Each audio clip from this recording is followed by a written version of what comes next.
आने पर हमारे विचारों का प्रतिनिधित्व आपके द्वारा सम्यक रूप से होगा। आइए मेरे द्वारा प्रदत्त आसन को स्वीकार कर हमें अनुग्रहित कर।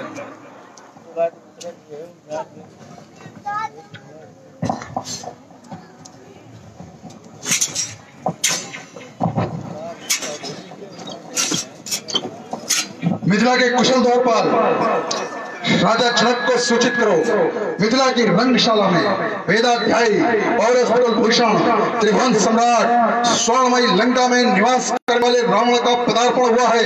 तत्काल नृपाल को मेरे आगमन की सूचना दी जाए। जो आज्ञा। महाराज के श्री चरणों में सेवा का प्रणाम स्वीकार हो। रंगशाला के अंतर्गत समाचारों की श्रृंखला में आगमन तुलसी कुलभूषण केकसी नंदन सौरी लंकाधिपति श्री दशानंद जी का एकानंद रूप में आगमन आपसे मिलने की इच्छा व्यक्त की है। बंदी महाकाल बाण के आगमन के समय मेरा ध्यान इस बहुचर्चित व्यक्तित्व की ओर गया था और हमें ये लगा भी था कि हमारे इस सम्मेलन में, ये हमारा सम्मेलन एक देश का नहीं, एक राष्ट्र का नहीं, ये अंतरराष्ट्रीय महाअधिवेशन।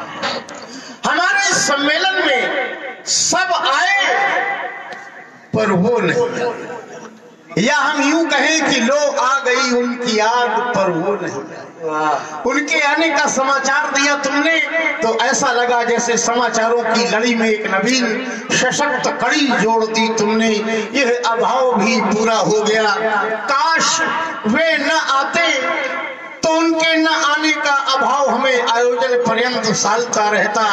वे आए हैं, सामान्य नहीं उच्चतम पूर्ति हुई है। हम उनका स्वागत करें, वंदन करें, अभिनंदन करें, ऐसा हमारा मन कह रहा है। 4 वेद 6 शास्त्र 18 पुराणों के ज्ञाता, राजनीति के महान पंडित, वीरता के क्षेत्र में अगर ये कह दे तो अतिशयोक्ति नहीं कि वीरता सौर मंडल के सोम सदृश है।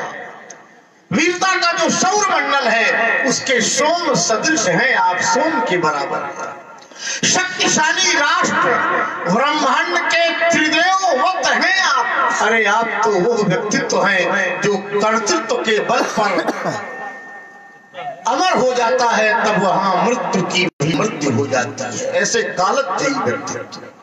यह अकिंचन शिरध्वज आपके प्रति प्रणति अर्पित करता है। मेरा प्रणाम।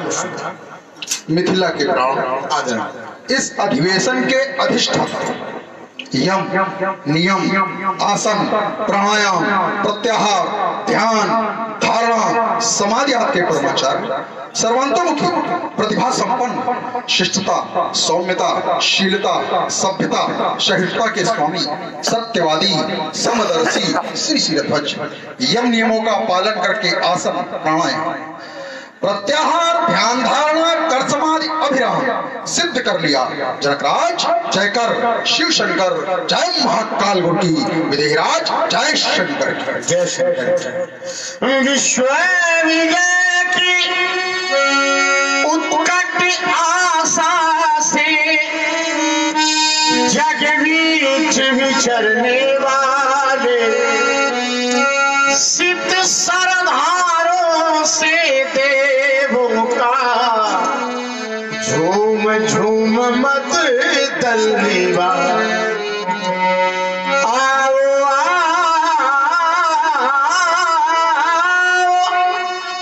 लंकेश शंभु के आराधक विद्वान मनस्वी काट काट कर चढ़ा चढ़ा कर सिर शिव पर तुम हुए तेजस्वी बलवान सुरा संग्रामेश नित्य सा सत्कृत मुखैर देवै श्रोतेन पराजिता अरे महात्मा बल संपन्नो ये रावणो लोक रावणा आहिताग्नि महातपा वेदांतक वेद विद्यावर्त स्नातक पौलस्त वैश्रवण। आप आए, ये सभा गौरवान्वित हो गई। हमें तो यूं लगता है कि सोने के पात्र में गाय का दूध दोहने से गऊ का मान बढ़ जाता है। आपने आकर के ऐसा ही किया है। यह अकिंचन पुनः व्रत प्रस्तुत करना है।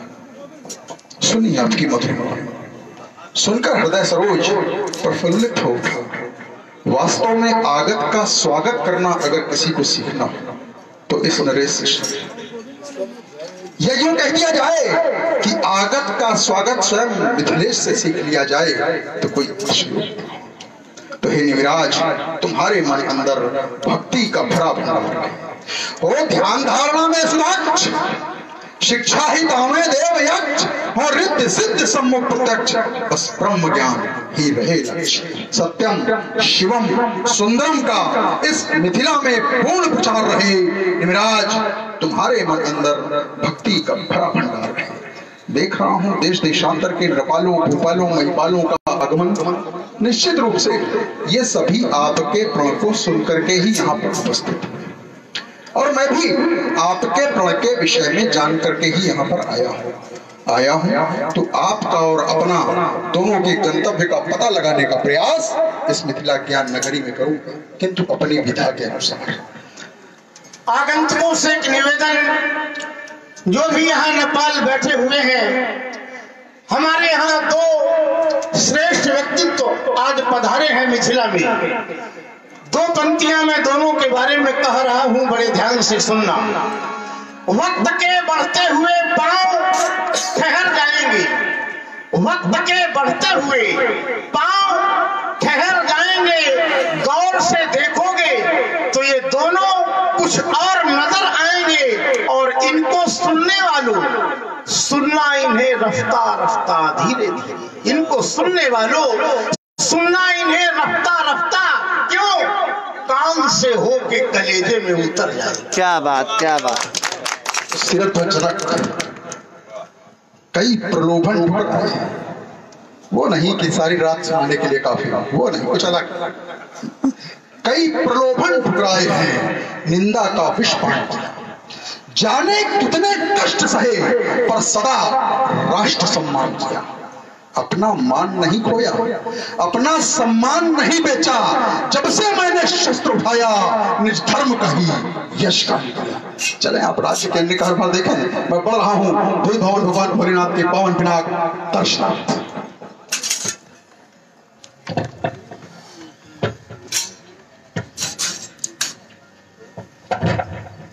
भूल भवन भगवान भोलेनाथ के पावन पिनाक। प्रथम तो आपको इस रावण का प्रणाम स्वीकार होगा,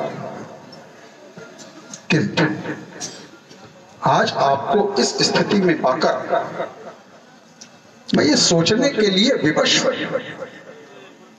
सिरध्वजनक जिसके लिए कहा गया है जासु ज्ञान रवि भव निस्मिष नासा, मिथिला की जनता जिसके लिए कहा गया है धर्मशील ज्ञानी हो। और जब विचार करता हूं राजा जनक के प्रण, तो पाता यह हूं इमें धनुषी श्रेष्ठ दिव्य लोका भी पूछा। विश्व में दो धनुष जो अलौकिक हैं, विश्व के द्वारा पूजनीय हैं, उनमें से एक धनुष भगवान शंकर के द्वारा देवरात को पूजन और अर्चन के निमित्त दिया गया। और राजा जनक ने इस अलौकिक धनुष के ऊपर आधारित होकर के अपनी पुत्री के पाणी ग्रहण संस्कार का प्रण ले लिया।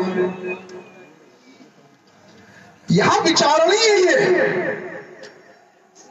मैं इस पर चर्चा नहीं करूंगा प्रण लिया ये उचित है या अनुचित है, किंतु विचार इस पर अवश्य करना चाहिए कि यदि ये धनुष अलौकिक है तो आमंत्रण लौकिक राजाओं को क्यों? क्या अलौकिक धनुष कोई लौकिक व्यक्ति तोड़ना तो दूर हिला भी सकता है? राजा जनक जैसा व्यक्ति इस प्रकार का प्रण यदि लेता है तो चिंतन स्वाभाविक है। कहीं ऐसा तो नहीं, क्योंकि मैंने यह भी सुन रखा है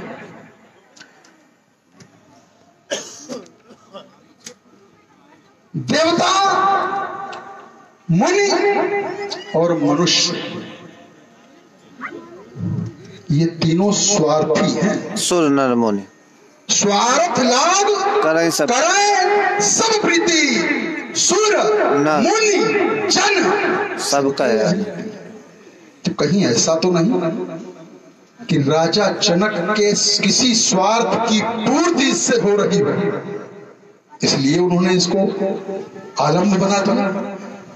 यह प्रश्न है इस राज्यसभा के मात्र रावण का, और जब तक हमारे प्रश्न का समुचित उत्तर इस राज्यसभा के अंतर्गत नहीं मिल जाता, कोई भी तो साहस न करे अजगरों के संकट जाने का, अन्यथा रावण की चंद्रहास का वार उसके गलगट पर कर दिया जाएगा और ये रावण उसके शीश को काट कर स्मल भेद का समर्पित कर देगा।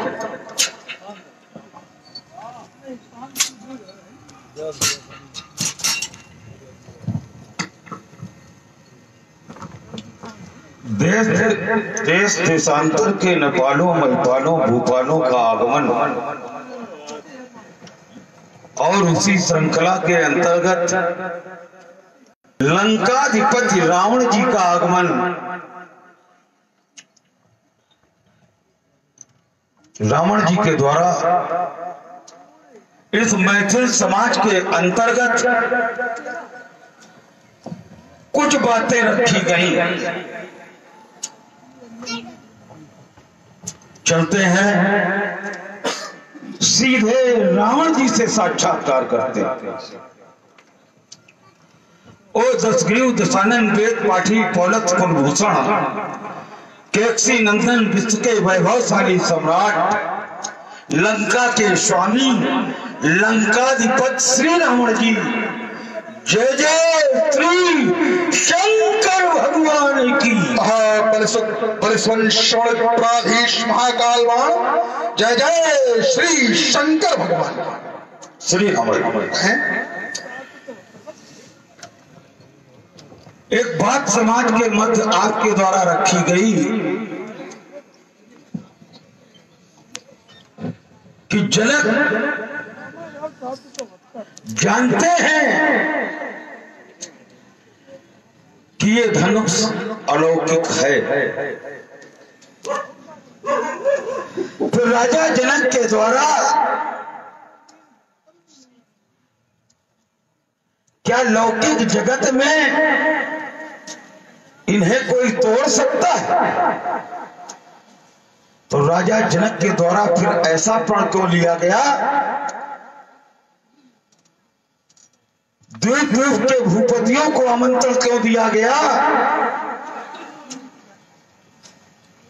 बस यही समझने की बात है, यहीं पर विषय समझने का है कि धनुष अलौकिक तो लौकिक व्यक्ति तोड़ नहीं सकता। धनुष तोड़ेगा कौन? तोड़ सकता है कौन? हरिहर या उनसे समर्थित उनके समान उनकी ही शक्तियां। राजा जनक द्वारा जो यहाँ पढ़ लिया गया है, अलौकिक के माध्यम से अलौकिक की खोज अलौकिक के लिए, तो तीन बातें होगी। राजा जनक के द्वारा अलौकिक के लिए, अलौकिक के माध्यम से अलौकिक की खोज क्या लौकिक के द्वारा अलौकिक की खोज हो जाएगी? नहीं, अलौकिक के माध्यम से अलौकिक की खोज और वही छन्ना वही परीक्षण तो राजा जनक के द्वारा कराया जा रहा, क्योंकि जब अलौकिक मिलेगा तभी ये टूटेंगे, जब कोई अलौकिक होगा तभी खंडन होगा। बड़ी चिंता सता रही रावण जी, हम अपनी वाणी को अल्प विराम देते हैं। श्रीमान बड़ा सोच, यही तो हमने प्रश्न चिन्ह लगाया। आपने कहा अलौकिक की खोज अलौकिक के द्वारा अलौकिक के लिए, यही तो मैंने कहा था। आमंत्रण लौकिक लोगों को क्यों? भाई जब आपको ये पता है कि ये अलौकिक है, राजा जनक की कन्या अलौकिक है और खोज भी अलौकिक की है, तो आमंत्रण भी अलौकिक को देना चाहिए था। लौकिक को आमंत्रण क्यों दिया गया? यही तो हमारा प्रश्न है। और दूसरा एक प्रश्न चिन्ह हमने और भी लगाया था, कहीं स्वार्थ के वशीभूत होकर राजा जनक ये कृत्य तो नहीं कर रहे, क्योंकि मैंने सुन रखा है, हमारे लिए नहीं कहा गया, देखिए राक्षसों के लिए नहीं कहा गया, कहा किसके लिए गया? सूर्य मुनि चंद्र। कहीं ऐसा तो नहीं कि स्वार्थ के वशीभूत होकर राजा जनक ये कुकृत्य कर रहे हैं, हिंसा का कृत्य कर रहे हैं, भगवान शंकर को अपमानित करने का कृत्य कर रहे हैं। श्री राम रंगमंच के माध्यम से अवलोकन कर रहे हैं प्रस्तुति संवाद की, और संवाद की प्रस्तुति से प्रभावित हमारे आदरणीय श्री धीरेन्द्र शुक्ला जी, जो कि परशुराम अभिनेता हैं, उन्हीं के भाई हैं हमारे आदरणीय ब्रजेंद्र शुक्ला जी। आपकी ओर से मंच पर मंचासीन दोनों हमारे विद्युत कलाकारों के लिए 51 पत्र मुद्राएं समर्पित की गई हैं। कोट कोट धन्यवाद। आप कह रहे हो स्वार्थ के वशीभूत होकर, स्वार्थ के वशीभूत होकर कहीं राजा जनक स्वार्थ में आकर ये कार्य तो नहीं करवा रहे, भगवान शंकर को अपमानित करने का कृत्य तो नहीं कर रहे। अब अगर जरा सोचो, राजा जनक ने जीवन में, संपूर्ण जीवन की बात कर रहे हैं, राजा जनक ने अपने संपूर्ण जीवन में अगर भगवान शंकर को अपमानित करने का कृत्य किया होता तो फिर लिखा ना जाता कि इन समान नहीं शिव आराधे। आप भी तो भगवान शंकर के भक्त हो, आपके लिए नहीं लिखा गया, राजा जनक के लिए ही क्यों लिखा गया? तो राजा जनक अग्रिम श्रेणी के भक्त हैं भगवान शंकर के, और आप कह रहे हो राजा जनक भगवान शंकर को अपमानित करने का कृत्य तो नहीं कर रहे। भगवान शंकर ने देवताओं को दिया, भगवान शंकर ने इनको देवताओं को दिया, और देवताओं ने राजा जनक के पूर्वज देवराज को दिया। अब अगर अपमानित करने का कर्तव्य होता तो वो देवतागण भी यहाँ उपस्थित है, उन्हें कोई कष्ट नहीं है। कष्ट किसको है? जिनके यहाँ 16-17 पीढ़ी पूर्व दिया गया और नित्य पूजन अर्चन उनके यहाँ किया गया, उनके ऊपर लगा रहे हो प्रश्न चिन्ह। और इसके पूर्व में कभी भी आज के द्वारा अगर इनका अभिवादन पूजन अर्चन तक किया गया हो तो एक उदाहरण दे देना, मान लेंगे ऐसी बात। सही बात। केवल प्रश्न चिन्ह लगाना है। हम अपनी वाणी को फिर अल्प विराम देते हैं। रंगमंच के माध्यम से अवलोकन कर रहे हैं प्रस्तुति संवाद की। आप हैं श्री कामतगिरी सेवा समिति के कार्यक्रम संयोजक हमारे आदरणीय श्री अनिल तिवारी जी। एडवोकेट आपकी ओर से 51 पत्र मुद्राएं, और हमारे श्री कामतगिरी सेवा समिति के संयोजक हमारे गोविंद शुक्ला जी, जो कि हमारे गुरु जी के ही शिष्य हैं, आपकी ओर से 21 पत्र मुद्राएं प्रदान की गई हैं। कोट कोट साधुवाद, धन्यवाद। कहें बहुत बढ़िया आरोप आरोपित किया है। कह रहे हैं कि राजा जनक भगवान शंकर के भक्त है। क्या तुम भगवान शंकर के भक्त हो? और प्रमाण पत्र दे रहे हैं अर्धाली के द्वारा कि इन समान को शिव अवतार। शिव की आराधना हो सकता है राजा जनक के द्वारा कोई विशेष प्रकार से की गई, और हमारे लिए क्या कहा गया वो तुम्हारे संज्ञान में नहीं। सिर सरोज सूर कवन रावण सरिस स्वकर काट जैसी उन्हें अनल अति हर्ष बहु बार साखी। साक्षात भगवान शंकर साक्षी हमारी भक्ति करें, और हमारे लिए कह रहे हो पूजन अमित बार त्रिपुरा। एक बार पूजन किया, अमित बार, अनेकों बार, नाना विधियों से भगवान शंकर का पूजन किया गया, और हमारी भक्ति पर प्रश्न चिन्ह लगाए जा रहे हैं तुम्हारे द्वारा राजा जनक के लिए। और राजा जनक के लिए हमने भी प्रश्न चिन्ह लगाया था कि राजा जनक कहीं स्वार्थ के वशीभूत होकर ये काम नहीं कर रहे हैं, तो ये प्रश्न चिन्ह सिद्धांततः सही था, क्योंकि मैंने ऐसा सुन रखा है इन समाज के लोगों के लिए कि ये ऐसा करते हैं। इसलिए एक आशंका थी मेरे मन में कि कहीं राजा जनक के द्वारा भी वही कृत्य तो नहीं किया गया। फिर आपका यह कथन कह रहे हो देवताओं ने दे दिया, और वो देवता यहाँ पर उपस्थित हैं। अब अगर हम तुमसे अभी ये पूछ देंगे कि किन देवताओं ने दिया और यहाँ कौन देवता उपस्थित है, इसलिए कुछ कहने से पहले थोड़ा समझ लिया करो कि हम क्या कह रहे हैं। देवराज को धनुष दिया गया, कारण क्या था? देखिए, कारण पर विचार करना अत्यंत आवश्यक है। निमित्त क्या था? एक बार मिथिलेश अति शंकर तपमन दीन आए कहे वर मांग शिव तब नृप विनती कीन तब शिव दीनों धनुष पुनि कही बात समझाए अब पूजा हुई को नेमवर तो मिले हैं भगवत आए।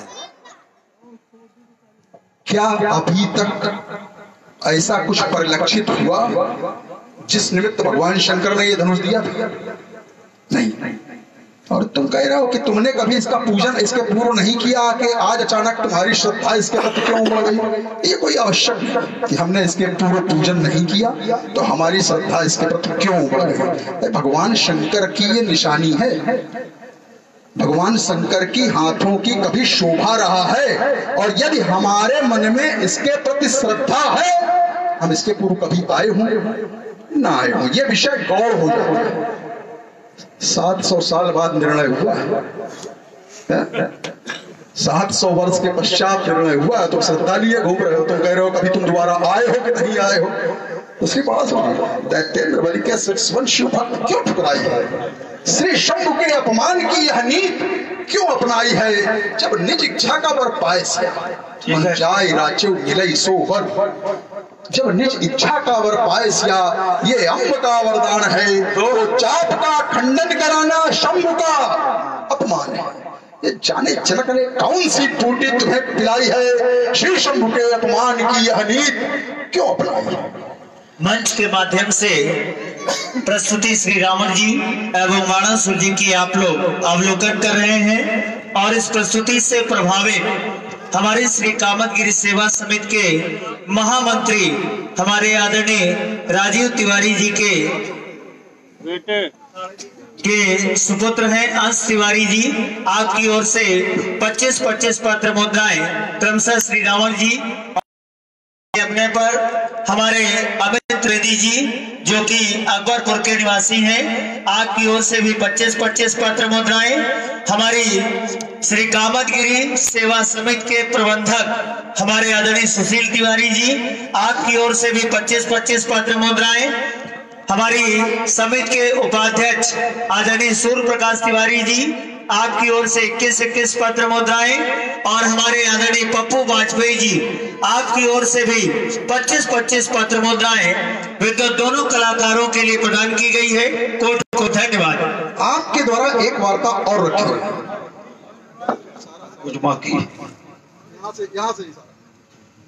आपके द्वारा एक वार्ता और रखी गई।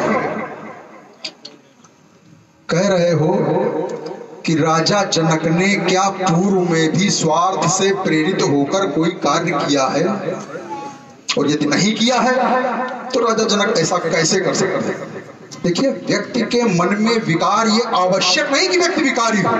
व्यक्ति चाहे इतना सत्पुरुष हो, यदि उसके संस्कार, उसका स्वार्थ बलवती होगा, जैसे राजा जनक के लिए अपनी पुत्री का विवाह, ये मेरा अपना व्यक्तिगत मानना है कि राजा जनक का व्यक्तिगत स्वार्थ है। किसी की भी पुत्री होगी, ये उसका व्यक्तिगत नैतिक दायित्व है, नैतिक कर्तव्य है कि अपनी पुत्री का विवाह करे। लेकिन यहाँ पर राजा जनक ने स्वार्थ से प्रेरित होकर ये निर्णय लिया है। यह आवश्यक नहीं कि यदि मनुष्य ने कभी पूर्व में कोई विकार नहीं प्रकट किया तो बाद में भी कोई विकार उसके अंदर नहीं आएगा। जैसे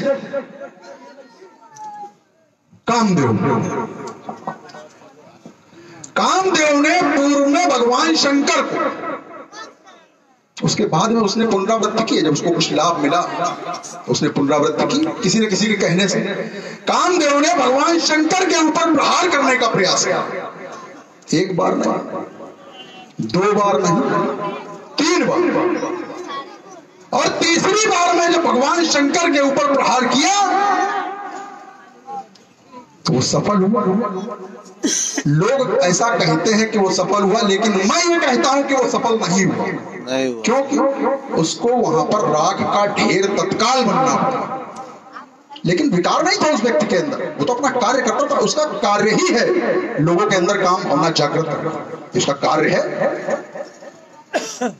किंतु लोगों के बहकाने पर, लोगों के भड़काने पर, इंद्र सरीखे मित्रों के भड़काने पर उसने भगवान शंकर के ऊपर यह प्रहार किया। इसलिए आपका यह कथन कि यदि व्यक्ति के अंदर विकार नहीं है, व्यक्ति बहुत सदाचारी है, तो विकारी नहीं हो सकता, यह स्वीकार्य योग नहीं है। श्री रामण जी, कामदेव ने अगर कोई कार्य किया, आप कह रहे हो इंद्र शरीकों के भड़काने पर, अरे इन शरीकों के भड़काने पर तो भगवान शंकर ने भी कार्य किया, एक बार नहीं, अनेक कार्य किए। भगवान शंकर ने भी किए, भगवान विष्णु ने भी किए। तो ये देवताओं के कार्य तो होते रहते हैं। तो अब कहो थोड़ी देर बाद तो भगवान शंकर को दोषी ठहराने लगो। आपने कहा राजा,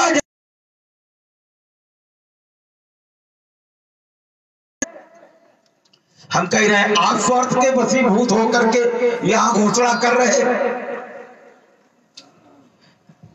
आप स्वार्थ के वशीभूत होकर के घोषणा कर रहे।